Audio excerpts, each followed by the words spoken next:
Ashley, I wanted to tell you about a podcast I listened to and then a book I started reading called The Happiness Equation by Mo Gaudat, if I'm saying his name right. Basically, classic story by 29 years old, he was a multimillionaire, had cars, everything he needed, and was unhappy, right? And he went on a quest for happiness with his son, actually. And right at like the peak where he was as happy as he could be, his son, actually, as a 21-year-old, passed away. And it was really interesting. He said, like, of course, he put this out there that he misses his son, he cries, all that stuff. But it took him about 5 minutes to realize, like, okay, this is, he has a happiness flow chart. This is true. There's nothing I can do about it.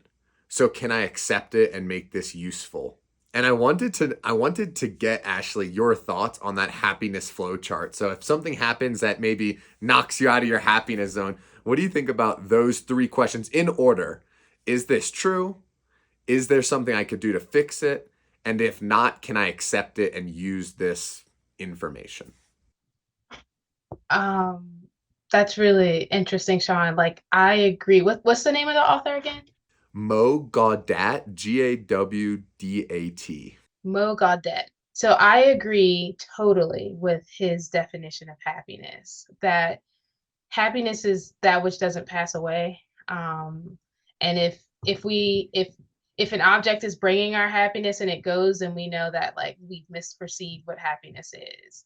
Okay, so yeah, absolutely. I think his flowchart is actually rooted in mindfulness. Like I totally agree that it's rooted in mindfulness. The first, is this true? Yeah. Invites us to like pause and inquire of our thoughts. Am I correctly assessing the situation, or am I adding value or making something up, or my thoughts making something up about what's present? And then the second question is what again, Sean? Second question is there something I can do about it? And I can actually elaborate on that one a little. It's like, okay, so you have something that happens, global warming, right? Is it true? Yes. Is there something I can do about it? He talks about this like, of course, there's things you could do about it with your own purchasing decisions, your own behaviors, but are you going to do something like at a mass level or not? And if not, it should only be consuming so much of your cognitive bandwidth. Like you can only consume so much news about it to make it a you know, useful time for you, right? If you're like watching the news nonstop about stuff that you're not able to affect or not willing to sacrifice to affect, is that a good use of your time? I think that's kind of where he's going on this happiness flowchart. Yeah, I mean, I think that's where he's going as well. And I think there's another element to it. It's just about, like that prayer, help me to accept the things that I cannot change. And then that other Yep. saying that the only thing that I can control is myself. And so his flow chart is sort Yeah. of inviting us to say, like, what can I actually do with the information that I have? And if I can actually do nothing, can I be at peace with it? And a lot of times, like, it's really hard for us to be at peace with things if it feels beyond our control. So he's talking about unconditional happiness, which I'm a total advocate of. Yeah. Unconditional happiness. That we talk about the happiness discipline here. Maybe it should be unconditional happiness. That hits home to me so much because it's it's just so funny how unconditional happiness can elude us, right? I everything's based on like our expectations, and I've had so many times where it's like, you go out to dinner and maybe like something's a little off and like it can like mess you up for a little bit, and it's like, you're out to dinner, you're relaxing, like, things are good in the grand scheme of things, right? And it shouldn't have to be that things have to go a certain way for you to be happy, right? And I think that's a question people can sit with more. Are they truly unconditionally happy? And sit with it. Maybe you're not. And if you're not, what can you do about it? What can you do about it? Like if you find, I think this process requires like self inquiry and self honesty about like where are the places that I'm basically practicing attachment. Like I need the environment or the experience to feel and flow in this way in order to achieve happiness. And then if we notice that, what can we do about it? Yeah. Let me ask you something, Ashley. Unconditional happiness is the goal. Uh, do you find yourself often maybe not being happy unconditionally, and sometimes it's based on things going your way? And if so, like, what do you kind of do to work on that? So I mostly am practicing unconditional happiness. Like that's my response to how I evaluate myself. But I'm a human, so I have moments where um I notice like, hey man, I would have really liked if things have gone this way for me or have turned out in that way. And then that time I pretty much ask myself that same question, is it anything that I can do about it? And almost always it's no. So I just make peace with what it is. And that's sort of my process. Yeah. Everything's happening internally. I'm not asking anybody to do anything for me or to change something for me. It's just like a quick check-in. Okay, I'm acknowledging, okay, I'm having this experience. I know I can't change this experience. So let me just make peace with what is. And, making peace for me looks like sometimes connecting with my breath and just breathing through it. I found that to be very helpful. What about you, Sean? I What do love you that. do if you notice Um, yourself not practicing unconditional happiness? that's a great question. If I'm not practicing unconditional happiness, which happens daily, I'm a human. uh, it is. I generally find coming to the breath is like a really good thing that you can do anywhere, anytime. I generally like to journal about it. What I've found is even though I try to practice mindfulness, like my brain does get scattered quite a bit actually. And in fact, I find journaling allows me to complete thoughts and keep them a little more um, succinct, a little more succinct yet comprehensive, and actually connect the dots. I think sometimes when we think versus write, we make logical jumps and it's easy to justify it. But then if you kind of write it out and like reread it, you'll see that sometimes like these things don't make sense and you have to add more and work it and work through that thought. So that's something that I've begun to practice with a little bit. And honestly, if it's something that continues to linger in my mind, I find physical activity a great outlet. Um, Generally, if I'm doing physical activity just for the mental benefits, it's going to be something boring, right?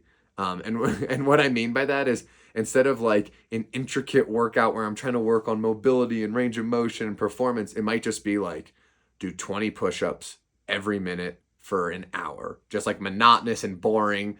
Like so you can just kind of like zone in on something, take a jog, like something that's just like very easy to think about other things during. But something about the getting in touch with the body really helps me gain clarity. Hmm. Thank you, Sean. We're talking about unconditional happiness, but I don't think we've actually like defined it. What is happiness for Sean? What is happiness? Happiness or unconditional happiness? Well, I think let's start with happiness. What is happiness? I'm gonna steal something that I heard from someone when they talked about the definition of perfection because I think it kind of aligns to happiness for me. And I got someone that once taught me copywriting when I was going to a marketing class said perfection's not when you've added everything you need to add, but when there's nothing else you want to take away. And that's how I feel about happiness. It's when I really don't have any desires in that moment. Like I'm good with the moment right now. Like honestly, Ashley, like right now, it's the middle of a work day, but I'm so happy. Content is a word that comes to mind, which is an interesting one because a lot of, content, I think there's a negative element to it, if it stops you from hard work. But just being content, um, not having desires. And I like to think that life is meeting or beating my expectations.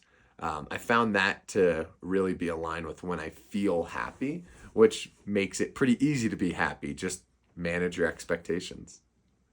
Nice. I think I agree totally with your definition. Happiness for me is what's left when we're not grasping at life. It's that perfect peace, it's Mm. that contentment, it's joy, it's elation with right now, with the moment as it stands, not demanding anything. of the present moment.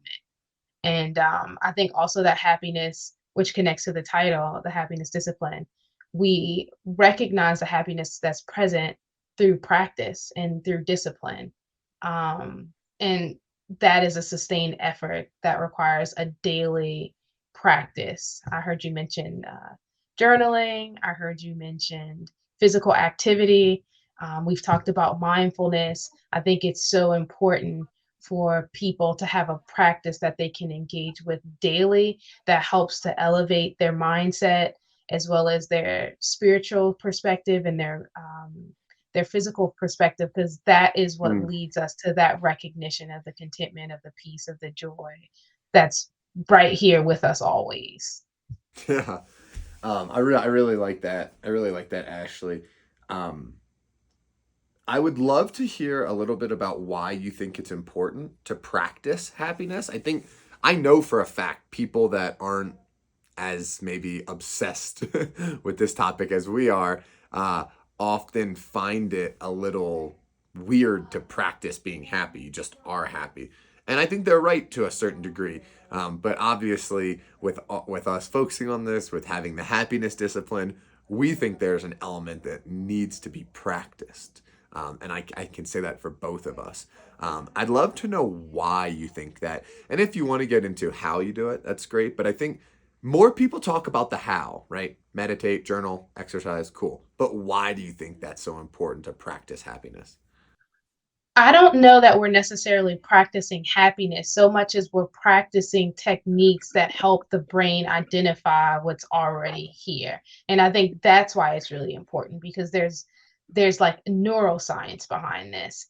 Like what you've maybe heard of the saying, your attention flows, or something about like your attention goes where your attention flows or something like that. So essentially what we're doing is Yeah. training our brains every day. We're creating neural pathways in the brain that are able to identify what's already here through the practice of X, Y, and Z. And the only way we get there is through the practice of it. There's a book, The Buddha Brain. I'm not remembering the name of the author, but he really dives into like the science of this and how your brain is not necessarily hardwired for happiness. Your brain is hardwired for survival.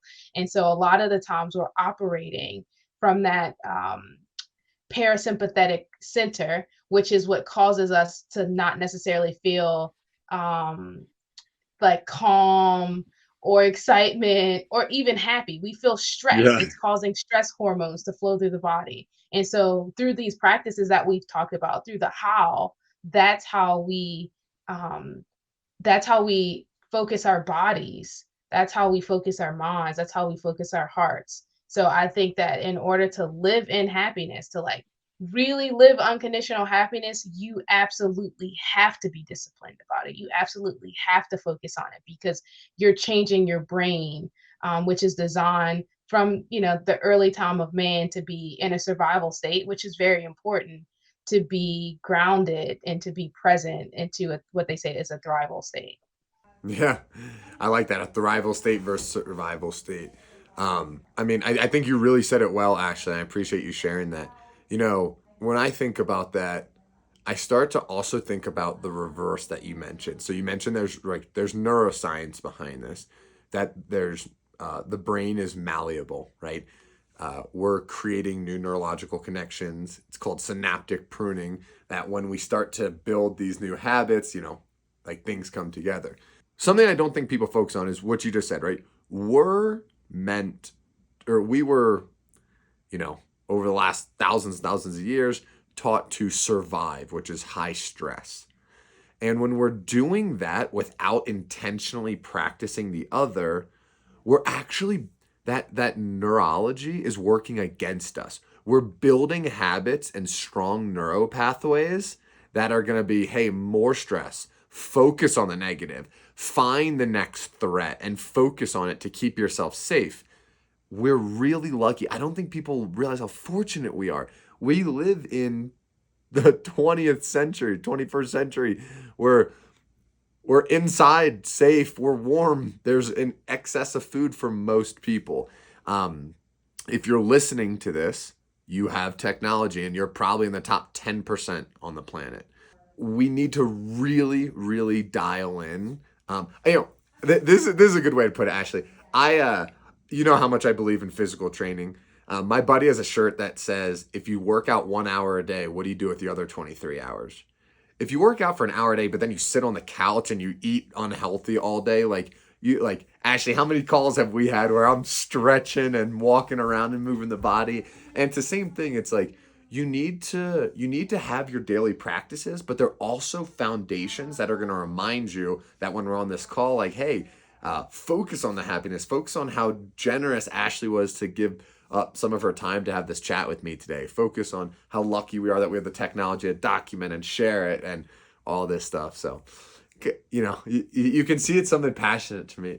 That like the focus gets easier like the more we practice. Like that's the beauty of the brain. Like so again, once you start to Mm. focus on my fitness, I know for to use your example, Sean, like, hey, I know I need to move my body throughout the day. You build a habit around it. It becomes easier in time to practice that skill set of moving the body throughout the day. And the same way works for like with happiness and unconditional happiness in particular. Like you start out with the practice and then it just becomes sort of like Mhm. your norm. You almost become, dare I say, masterful at it. Yeah. I love that. I love that. That's a good point too. That it becomes easier, right? It's like I mean that's what we're talking about, right? That's the neurology working for us, the neuroplasticity, it becoming easier. Ashley, I thank you so much, for this chat. I'm so excited for us to dive into the happiness discipline together and keep these going. Yeah, this is a lot of fun and I have to say this is like me operating and playing from a space that like is naturally joyful for me to talk about this. That's beautiful to hear.